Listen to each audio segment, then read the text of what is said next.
Hello, amazing listeners. Welcome to the Becoming You podcast, where we talk about the complexities of adulthood. I am your host, Bukola. On this podcast, we discuss our shared struggles as adults, how we can become better adults, and generally just encourage each other through this seemingly tough phase of life. In the last few episodes of the podcast, we have emphasized the need for us to live life, to experience life, and to take each day as it comes. I was discussing this with a friend, I think 2 days ago, and I was telling her my podcast has been very helpful to me because I used to be always bothered about tomorrow, always thinking about tomorrow, and gradually I found myself practicing what I say, and now I tend to just take each day as it comes. To just build on what we've been saying in the last couple of weeks, in today's episode we'll be talking about how we can romanticize our journey and make each day more fun. Did you see how that sounds? Romanticize your journey. My first contact with the idea of romanticizing life was through a YouTube video I stumbled upon, and in this video the lady was giving tips on how we can romanticize our lives, and she was saying things like going out frequently and getting yourself luxurious and designer items. After watching the video, I just sighed and I was like, okay, maybe it's not yet time for me to romanticize my life, because it seemed like a very expensive thing to do. And just like me, many of us have had the same thoughts after our first contact with the idea of romanticizing our lives. We do not have to dismiss the idea of romanticizing our lives because we feel like we've not attained the financial status to afford such luxuries. And in this episode, I'm just here to tell you that you do not have to be rich to romanticize your life. You do not have to go expensive to romanticize your life. In fact, romanticizing your life isn't about inconveniencing yourself financially or in any other way. Rather, it is about comfortably maximizing your experiences.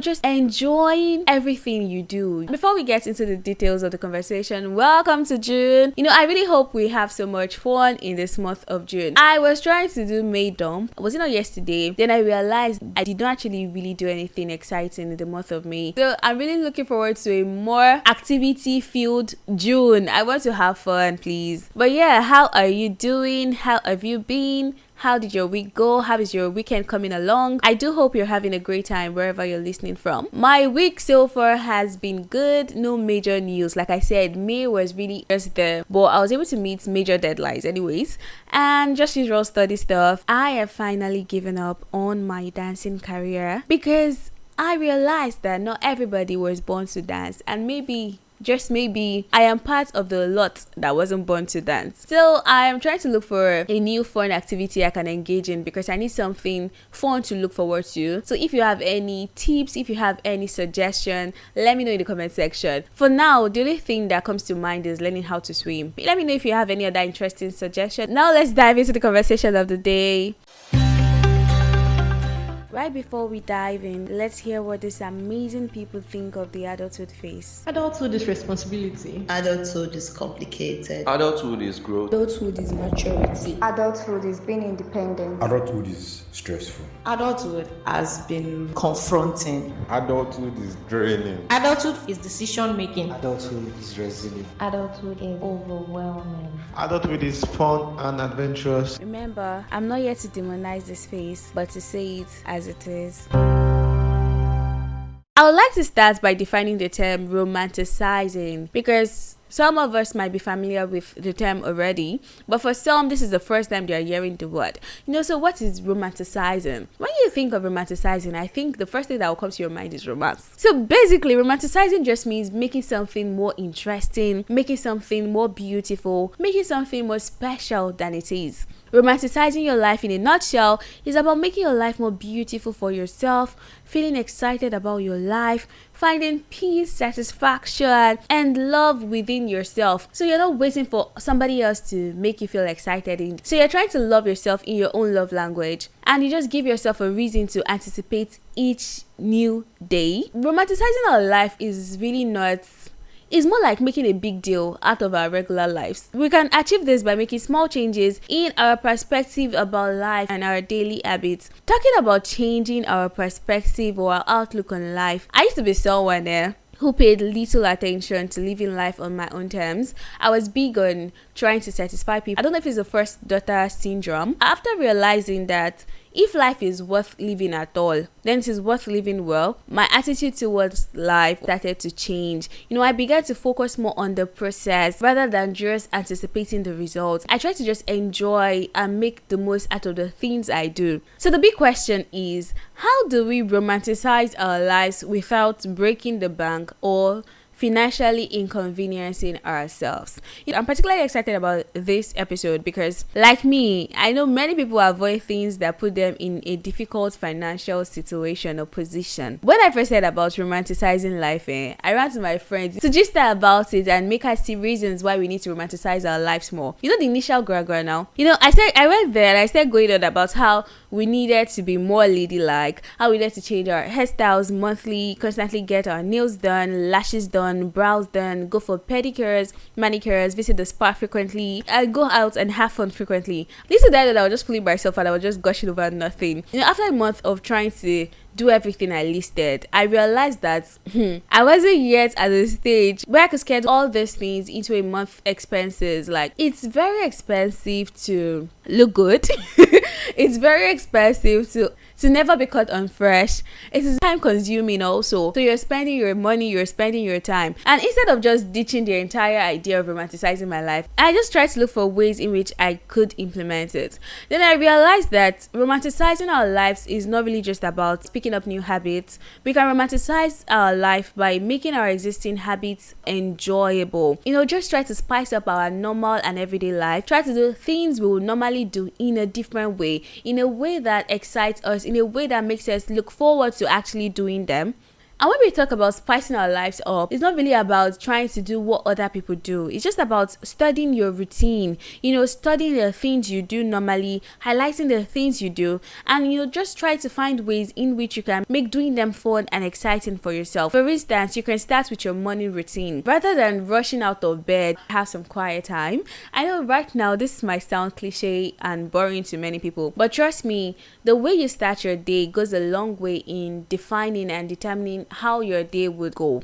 Your morning routine is what you make it, so it doesn't have to follow a sequence of maybe waking up, doing your devotion, going to the gym, taking tea or drinking water and lime. What do people do again? Yoga, taking a stroll. Your morning routine is yours and it doesn't have to just follow or stick to a traditional idea. Play around with your routine till you're able to find what works for you perfectly. Personally, to spice up my morning, I curated a playlist of songs with sweet melodies that I play after waking up, and just to have the spirit-filled, elevating ambience. Then I have like my devotion time, and yes, actually I'm trying to read the Bible, the entire Bible, before the year ends. So I have this really cute pink Bible that I read. So far, to make my Bible reading fun and to romanticize the idea of actually reading the Bible, I analyze the stories, and I just try to just analyze the characters and imagine how things were during that period. And to be sincere, I think the Old Testament has some very wild stories, very, very wild stories. There's a lot of things I've discovered. Perhaps we'll just talk about them in a different episode, who knows. And I try not to rush out of the shower. These days I romanticize having my bath. Enjoy the process, take your time, spend more time under the shower, have music playing, just enjoy it. Give yourself the grace. Aside from these things, we all eat daily, so we can also romanticize our eating experience. We can do this by making a meal for ourselves. I love cooking and I love eating good food, but I find cooking really stressful. It's a very stressful exercise. But to enjoy my cooking experience, I try to cook on days when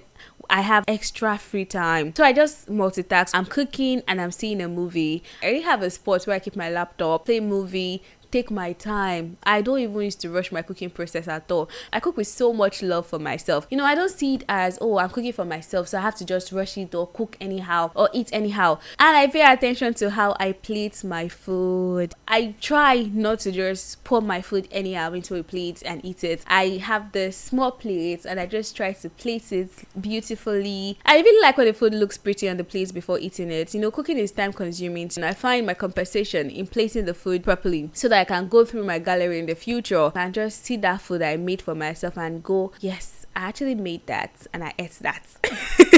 I think I sound so weird right now, but like these are the things I do to elevate my cooking experience. So for my eating experience, I got a special spoon for myself. It's a very small spoon and I got it because I was shamed for eating fast. And eating fast is one of the habits I got from boarding house. In boarding house, everything were scheduled. We had time for everything. So I just got used to like eating fast and someone shamed me. The person told me that the joy of eating actually comes from feeling the flavors of the food dissolve in your mouth. And to elevate my eating experience, I got this small spoon so that I'm able to just take my food in smaller bites. I'm trying to be more gentle, and I also play the guessing game while I'm eating. I'm trying to figure out the spice that stands out. To romanticize your life, you actually need to prioritize doing things that make you feel good. Stop waiting for people to do these things for you. Stop doing things anyhow because you're doing them for yourself. Let's try to just treat ourselves how we want to be treated. Let's try to do things for ourselves the way we do it for others. Don't wait until you're going out to look good and dressed up. Many of us we have the habit of looking homeless when we're at home. I used to be like this until I noticed that I have better days when I start by dressing up, taking my bath early, arranging my space. It just sets me in motion. It enables me to have a productive day. I just feel okay, I'm ready. It puts me in this boss mode where I feel I'm ready to just get things done. I'm ready to knock things off my to-do list. But days where I have a lazy morning, it affects my entire day. You can also pick up the habit of complimenting yourself frequently. Say nice words to yourself. You don't have to wait for people to compliment you. Good. When you pass by a mirror, just walk back, stare at yourself in the mirror, just look at what God created, look at how beautiful you are, give yourself the compliment you deserve and reward your effort. After a very stressful week, I really like to reward myself with a sugar break, and my sugar break is like just going to get ice cream, just something to satisfy my sweet tooth. And talking about satisfying ourselves or romanticize our working experience, we need to start buying things for ourselves monthly, no matter how small it is. Like, you deserve it. You deserve to use fancy things. You deserve to use expensive things. You don't have to wait for your birthday. You don't have to wait for someone to give it to you. Get good things for yourself too. You don't feel guilty for spending your money on you. You can even alternate it. Instead of always getting something new for yourself every month, you can also try to get yourself a new experience and spend intentional time with yourself. Go on solo outings. I actually look forward to doing so many exciting things in this month, but solo outings are fun because you get to spend time with yourself. You don't have people in your face trying to rush you, trying to tell you what to do. You just try to enjoy the process of being by yourself, enjoy having to spend time with yourself. How about just treat yourself to a movie date? You can have a movie date, just you, movies, away from work, probably away from the internet if you can. Just set the ambience right, switch off the lights, get snacks, get drinks, watch movies, just enjoy the process of doing things. Don't just watch movies and enjoy the process of actually seeing the movie. Enjoy yourself while you're at it. And romanticizing our lives is about making boring things fun by adding a twist. So you can just try to just do things that are fun to you. For you, reading books in transit can actually be boring, so rather than just incorporating what somebody else does, yours can be listening to music. So be intentional with your music, be intentional with creating your playlist.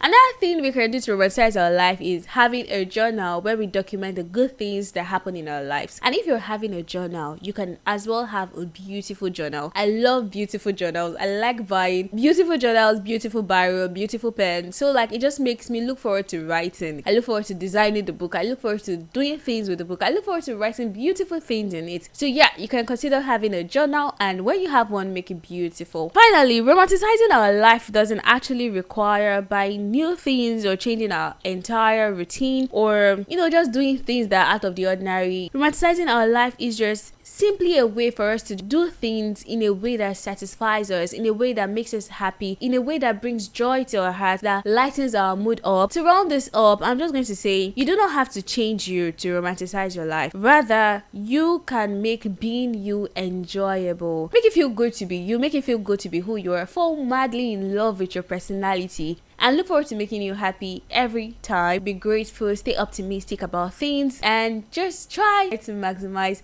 every moment. So that'll be all on today's episode. If you're listening to us for the first time, welcome. And if you're a returning listener, thank you for sticking with the podcast. Catch you on the next episode. Have an amazing week ahead. Have an amazing weekend.